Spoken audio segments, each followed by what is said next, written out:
Hello guys, so now we are going to we are going to practice some of the questions from determinants today. So this is your first question. तो हमने जैसे determinant का solving का learn किया हुआ ही है. First we'll multiply this with this part and so on. So let's try solving this sum. So x into 5 into minus 3 into 4 12 minus 1 into 10x minus 9 plus 2 into minus 8x minus 3. So let's expand this. 5 minus 12 plus 1 into 10x plus 9 plus 2 into minus 11. So this will be minus 7x plus 10x plus 9 minus 22. हमें इसका value दिया हुआ है minus is equal to 29. तो let's try solving it further. So this will be 3x. 22 minus 9 will be 13. So minus 13 minus 29 is equal to 0. So 3x minus 42 is equal to 0. X is equal to 42 upon 3, which will be 13. Therefore the value of x is 13. So now let's move on to the next question. Find k if the following equations are consistent. So for consistent equations, इसका जो determinant form होगा, this should be equal to 0. Consistent equations कब होती है? जब उनका या तो single solution हो या multiple solution हो. That is when lines are intersecting or lines are coincident. So let's try solving this. तो पहले हम इसका determinant form करेंगे. So 1 3 2 2 4 minus k 1 minus 2 minus 3k should be equal to 0. So मैं एक बार बता देती हूँ कैसे हुआ. हमने यहाँ पे x के कोएफिशिएंट्स लिए हैं, यहाँ पे y के कोएफिशिएंट्स लिए और यहाँ पे कांस्टेंट टर्म लिया है. ये x के कोएफिशिएंट्स 1 यहाँ पे ऐसा आएगा, वैसे ही ये कांस्टेंट टर्म्स है. So now let's solve the determinant. 1 into minus 12k minus of plus 2, sorry it's 2 plus 2k minus 3 into minus 6k minus of minus k plus 2 into minus 4 minus 4. This will be equal to 0. So minus 12k minus 2k minus 3 into minus 6k plus k plus 2 into minus 8 is equal to 0. Minus 12k minus 2k plus 18k minus 3k minus 16 is equal to 0. So minus 14k plus 15k minus 16 is equal to 0. Therefore k minus 16 is equal to 0 and hence हमें k का value मिल गया which is 16. So this is your next question. Solve the following equations using Cramer's rule. So इसके अंदर हमें जो equations है हमें उसका determinant form बनाना है and then उसे form करना, solve करना है. जैसे ऊपर वाले question में directly हमें दिया गया था कि equations consistent है, इसलिए हमने determinant को directly ही 0 से equate कर दिया था. बट इसके अंदर हमें x, y and z का वैल्यू निकालना है. तो पहले determinant वैसे ही form करेंगे x के coefficients, y के coefficients and z के coefficients से. So 1 2 minus 1 2 minus 1 1 3 3 0 xyz is equal to 5 1 8.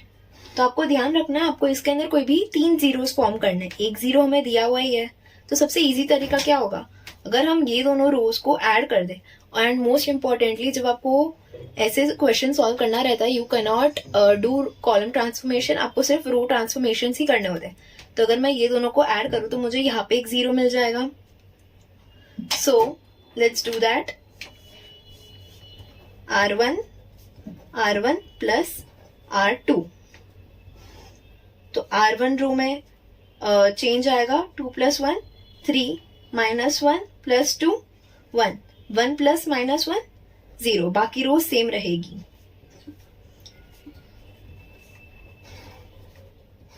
इसमें कुछ चेंज नहीं आएगा, बट आपको इसके अंदर चेंज करना पड़ेगा।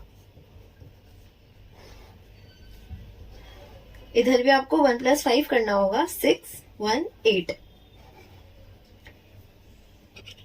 अगेन हमें ये बचा हुआ इक्वेशन मिला। इसके अंदर सबसे easiest way to make a zero will be, अगर मैं इसको इसमें ऐड कर दूं, if I add this row to this row then ये 0 अगेन 1 हो जाएगा, इसलिए I prefer adding first row to the second row. So let's make that transformation.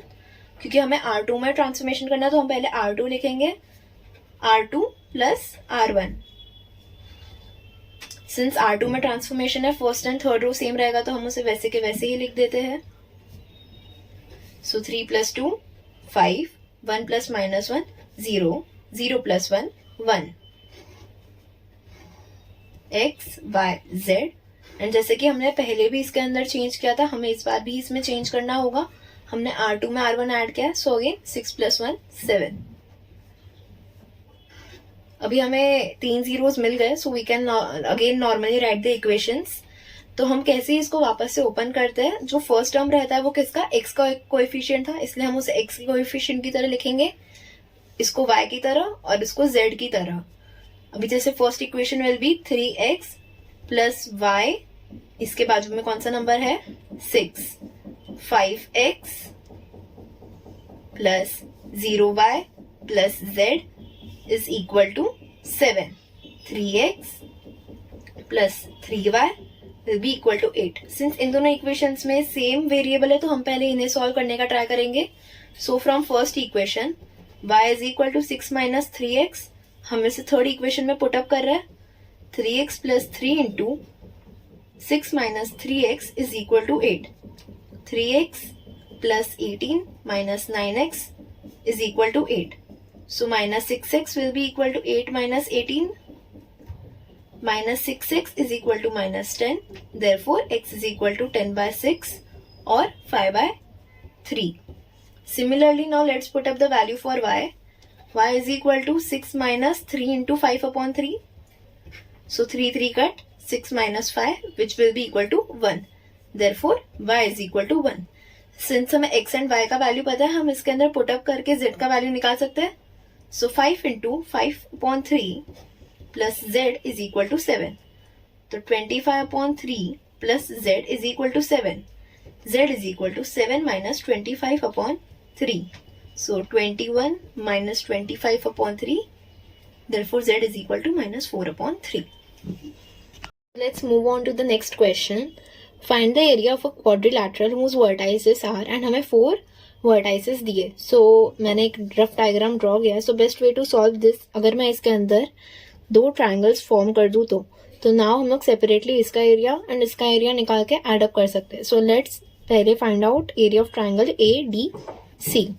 सो उसके लिए वर्टाइसेस क्या है, A minus 3,1, D 2,3, C 4,1। So for area of triangle हमें बस हाफ इंटू डिटर्मिनेंट ऑफ वो 3 वर्टाइसेस करना है, -3 1 2 3 4 1, एंड इधर हम एडिशनली 1 1 1 ऐड करते हैं।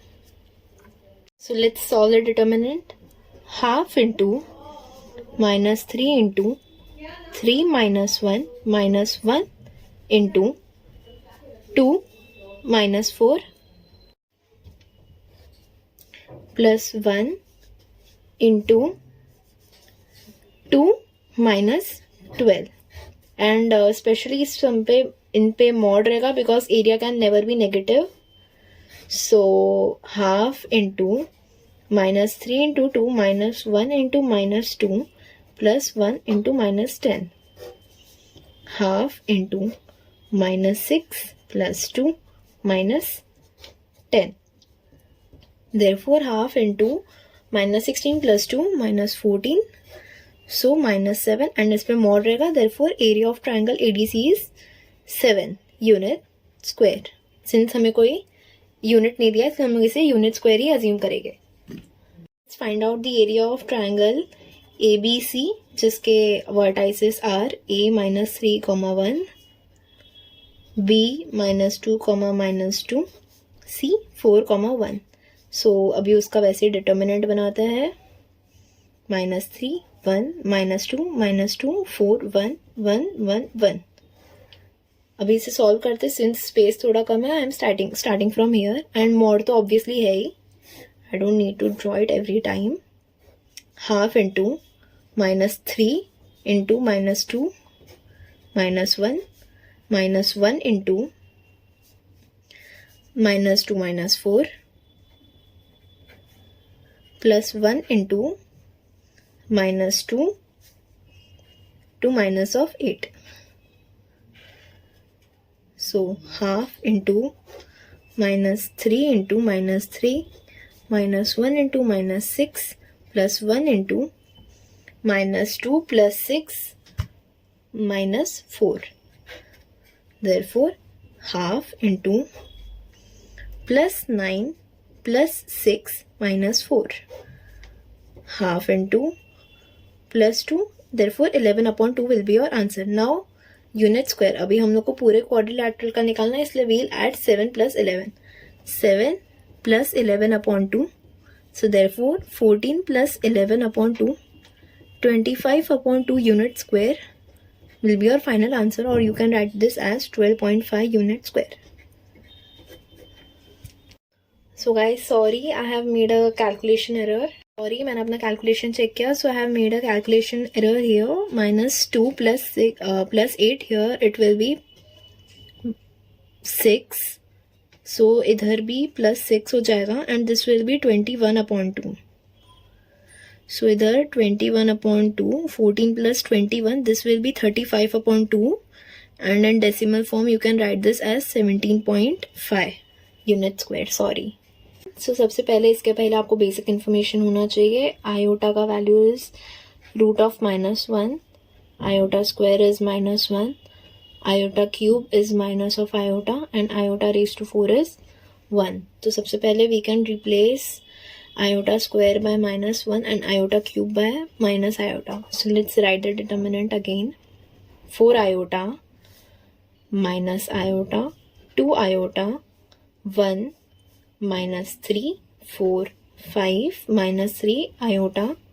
This is equal to x plus iota y.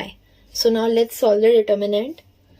4 iota into -3 iota minus of -12 minus of minus iota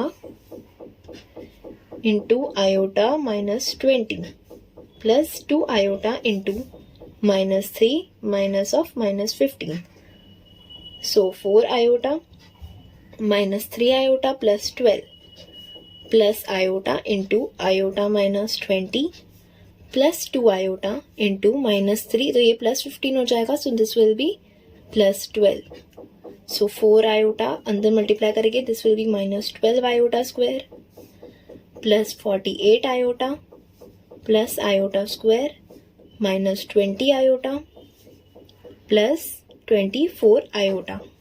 so again iota square को -1 से हम लोग रिप्लेस कर सकते हैं, तो -12 into -1 plus 48 iota -1 -20 iota plus 24 iota.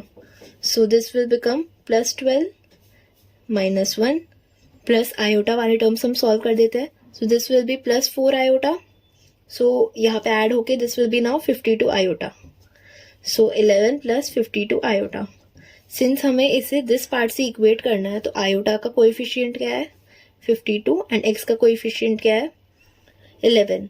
Therefore x is equal to 11 and y is equal to 52. That is x is here the constant term which is 11 and iota का coefficient is y. Therefore y is 52. So now let's move on to the next question. So for this question, if for a sequence Tn का value दिया है and we have to prove that it is a GP. So now let's find out the value for T1, which is, अभी दोनों का power same है, तो we can write this as 5/2 raised to n-3, and here n is 1, so therefore 5/2 raised to 1 - 3, which is 5/2 raised to -2. If we find out इसका value, तो it will be 2/5 का square, which is 4/2. 25. Now let's find out T2. So 5 upon 2 raised to 2 minus 3. So 5 upon 2 raised to minus 1, which will be 2 upon 5. Let's find out T3, which will be 5 upon 2 raised to 3 minus 3. So this will be 1. अगर हम इसमें कोई similarity notice करें तो if I multiply 4 upon 25 by 5 into 2, I will get 2 into 2, 2 upon 5, which is what? T2. And similarly अगर मैं इसके अंदर भी 5 upon 2 से मल्टीप्लाई करूँ तो it will give me 1, which is T3. Hence we can say that here R is 5 upon 2. That is अगर हम लोग 5 upon 2 को continuously multiply करते रहे, then we'll get a whole GB, that is geometric progression. And A is 4 upon 25. Hence the given sequence is a GB. Now the next question. इधर हमें सबका value दिया हुआ है and we have to find the value for n. So the formula here used will be Sn is equal to a raised to a into r raised to n minus 1 upon r minus 1. इधर हमने Sn का value दिया है which is 242, a का value भी दिया है 2, r का वैल्यू भी दिया है 3 raised to n minus 1 upon 3 minus 1. तो 242 is equal to 2 upon 2 to 3 raised to n minus 1. Cut. So therefore 3 raised to n is 242 plus 1, which is 243. And now we know that जब 3 raised to 5 करेंगे तब we will get the value as 243. Therefore n is equal to 5. For the next question we are given the value of S phi, R and we have to find the value of A. Since this is S phi, therefore n का value is 5. हम पहले वाला formula ही apply करेंगे. Sn is equal to A into R raised to n minus 1 upon R minus 1.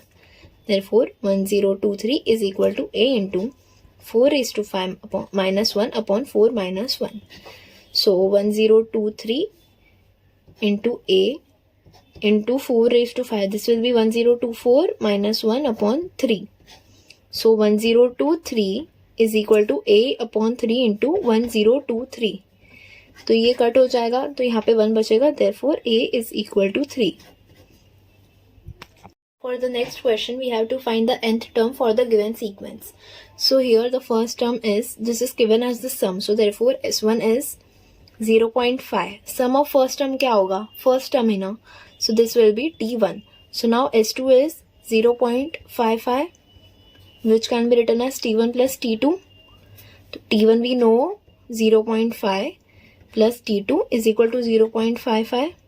Therefore T2 is 0.05.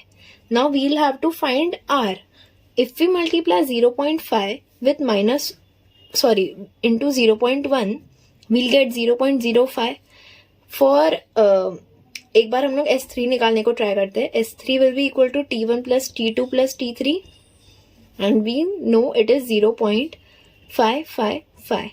Therefore 0.5 plus 0.05 plus 0.005 will give us 0.555. Therefore T3 is what? This. And अगर हम 0.05 को 0.1 से multiply करें then we will get this. Therefore इससे हम लोग कह सकते हैं कि A is equal to 0.5 and R is equal to 0.1. So for nth sum, Sn will be equal to A 0.5 into 0.1 raised to n minus 1 upon.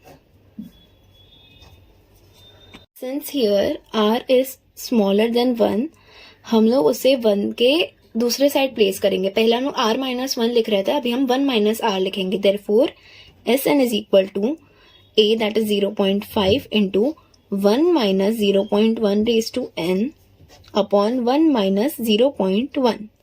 Therefore Sn is equal to 0.5 upon 0.9, 1 minus 0.1 raised to n, which will be 5 upon 9 into 1 minus 0.1 raised to n.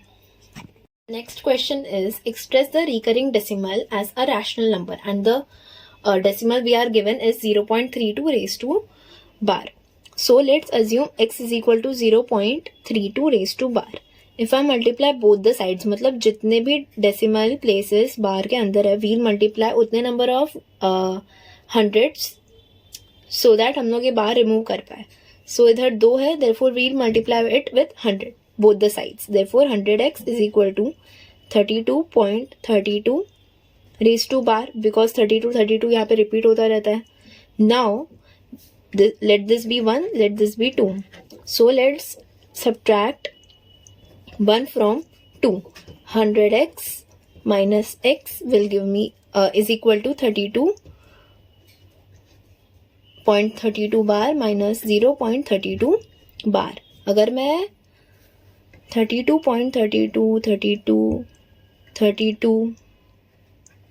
minus 0.32 करूँगी तो ये पूरा part cancel हो जाएगा, इसलिए यहाँ पे 99x will be equal to 32. Therefore x is equal to 32 upon 99. This rational number represents this recurring decimal. So now let's move on to the next question. Common ratio of a GP is given as 2 upon 3 and sum of its terms to infinity is 12. Find the first term. So जब हमें summation of infinity तक आता है तब उसके लिए एक new formula होता है which is Sn is equal to a upon 1 minus r. So here हमें r common ratio is given as 2 upon 3 and हमें infinity तक sum का दिया हुआ है 12. So we'll substitute it. 12 is equal to a upon 1 minus 2 upon 3. So 12 is equal to a upon 3 minus 2 upon 3. Therefore 12 is equal to a, since a upon 1 upon 3, since a is divided by 1 upon 3, reciprocal से 3 ऊपर चला जाएगा. Therefore 12 is equal to 3a and hence a is equal to 4. This a is your first term. Therefore a is equal to 4.